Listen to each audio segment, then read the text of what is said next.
Hey y'all, Carolina Tony here. Today, the road brings me to Wamego, Kansas.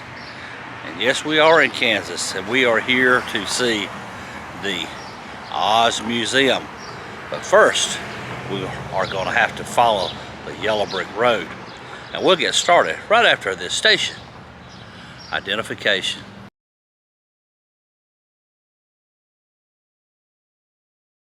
The wind is picking up. You can see in the background the sky is getting pretty dark.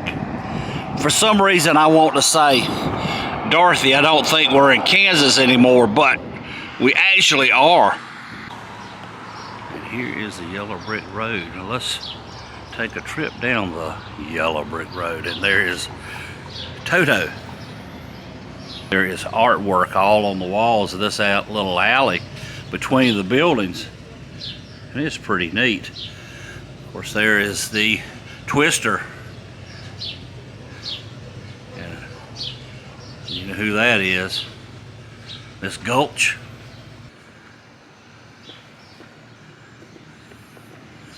That's a pretty peaceful little area. It's kind of cool this morning. Cool meaning in the 80s. Supposed to get up to 100 this afternoon.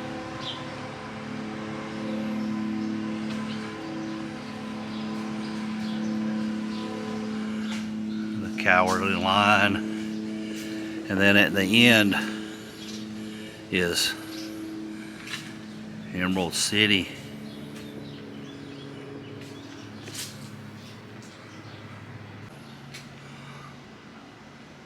There's no place like home. The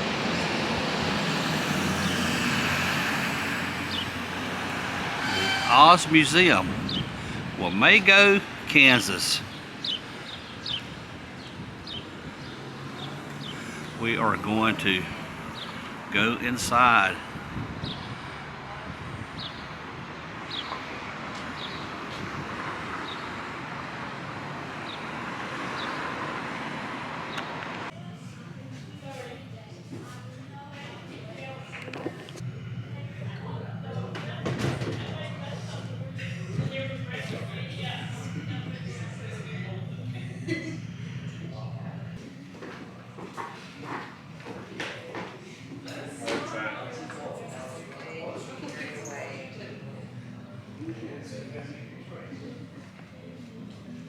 Here is Dorothys Gale's house,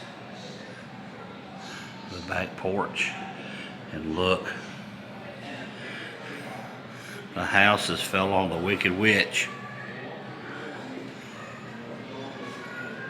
You better be careful, Debbie. Somebody might drop a house on you. Exactly. Here are a lot of the books written by L. Frank Baum. He lived from 1856 to 1819. Tick-tock of Oz, and no, that is not the tick-tock of the day.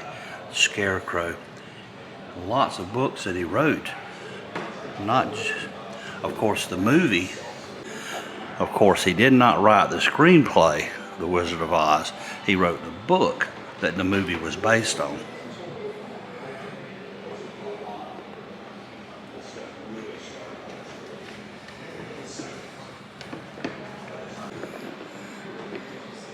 And of course, when the movie came out, that inspired other books, children's books, children's toys, which we'll see a lot of in here.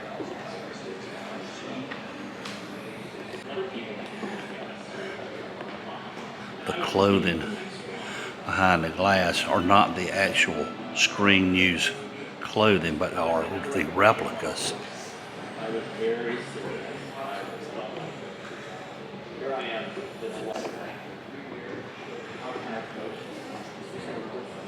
The ruby slippers, no, those are not. I don't think they're not original because they're in the Smithsonian. These are a pair of hand-jeweled ruby slippers created by Jeffrey Merrill to commemorate the 50th anniversary of the making of the movie. So they're not the original slippers. course, another replica dress that Dorothy Gill, played by Julie Garland, wore.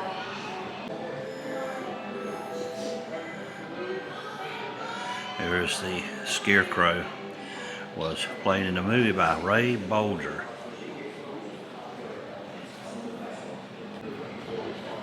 W.C. Fields was originally cast to be the wizard in The Wizard of Oz, but he turned it down because there wasn't enough money in it for him. And then it almost was Shirley Temple Brooke. And Shirley Temple almost got the part of Dorothy. One thing we have found out while on our travels, that in Missouri and in Kansas, they love quilts.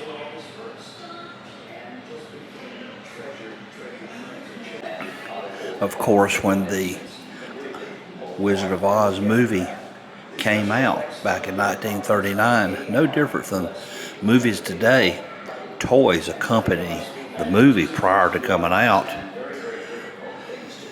And these are just examples of some of the things. Wizard of Oz action toys.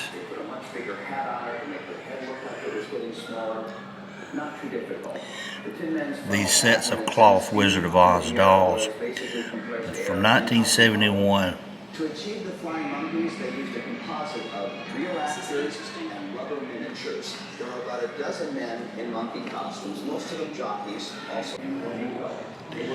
In the 1950s and 60s, the Swift Company packaged their peanut butter in these 2.5 and 5 pound 10 pail containers.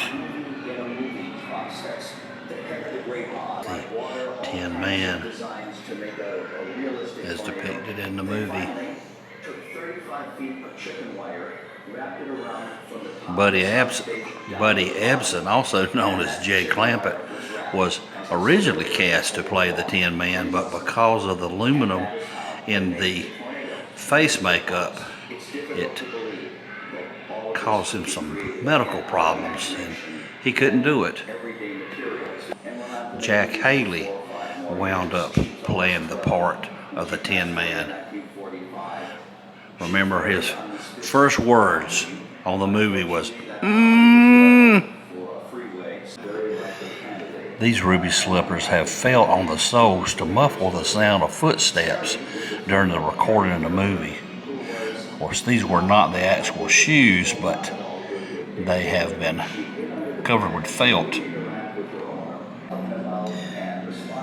When making the movie, there was no computer graphics or anything like that, that it was basically all live. Crystal ball that you saw the Dorothy's aunt in and the witch, they were actually projected upon the crystal ball. The tornado, the film, was 35 foot tall and made of muslin sewn together with piano wire. It was attached to the top of the stage by a gantry and also connected to a separate movement to the bottom of the stage.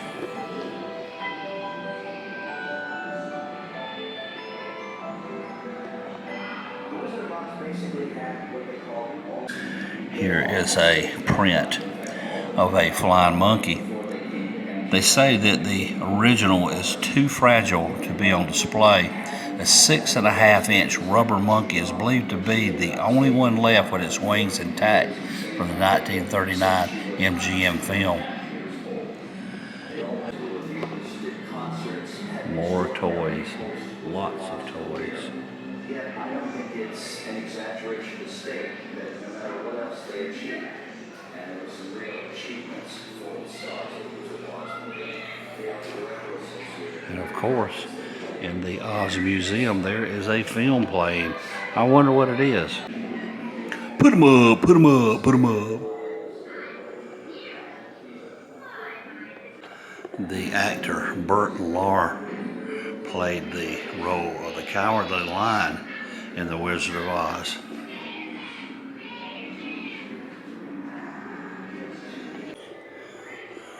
of the entrance to the haunted forest, witch's castle.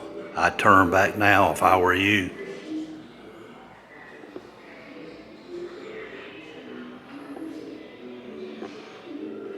I'd turn back if I were you.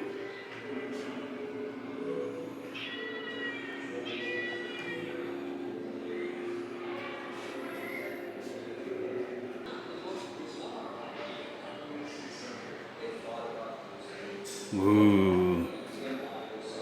I'll get you, my pretty, and your little dog too.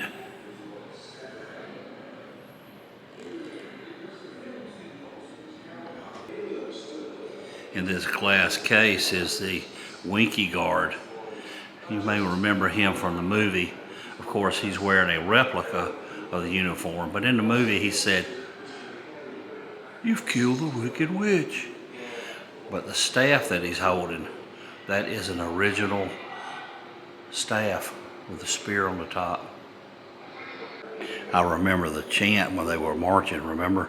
Lo-dee-do, lo. 1, 2, 3. There's no place like home. And watch out for these poppies. They will put you to sleep.